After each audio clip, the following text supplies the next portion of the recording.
Well, there have been several racist attacks on Canadian Jewish communities in recent months. The latest we told you about yesterday was at the cemetery in North End, Montreal. Anti-Semitic slogans were spray-painted on several tombstones there. And that comes a month after a firebomb destroyed the library of a private Jewish school in Saint Laurent. Well, now, some young Montreal Jews are trying to make their voices heard. As Kimberly Halkett reports, they're just some of the thousands heading down to Washington, D.C.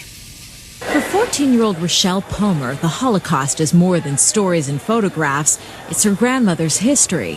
When I was 5 years old, I was on a bus with her, and I saw the number on her arm.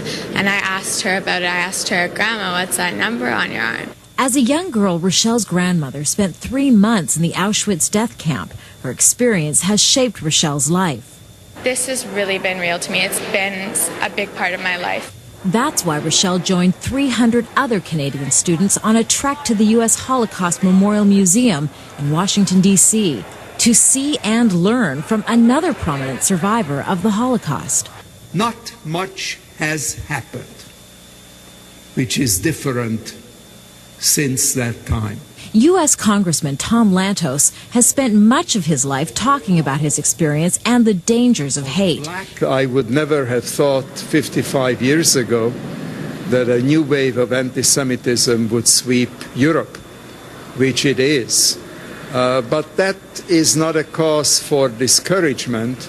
It is a call to action. Recent acts of vandalism in Ontario and Quebec underscore Lantos's fear. That's why the Asper Foundation will be sending hundreds more students to Washington to literally teach kids about human rights issues, to educate our youth of our country, Canada in particular. We learned a lot about the Holocaust before we came, but when we came here, it was totally different because we really got to see everything, and it was so much more emotional than we really thought. You don't realize that until you come here and see all the hardships that they went through, and then you realize how lucky we are back in Canada. In Washington, this is Global's Kimberly Halkett reporting. That's Global News for now. Our news hours continue. As always, we turn things over to Global National now. Take care, everyone. Good night.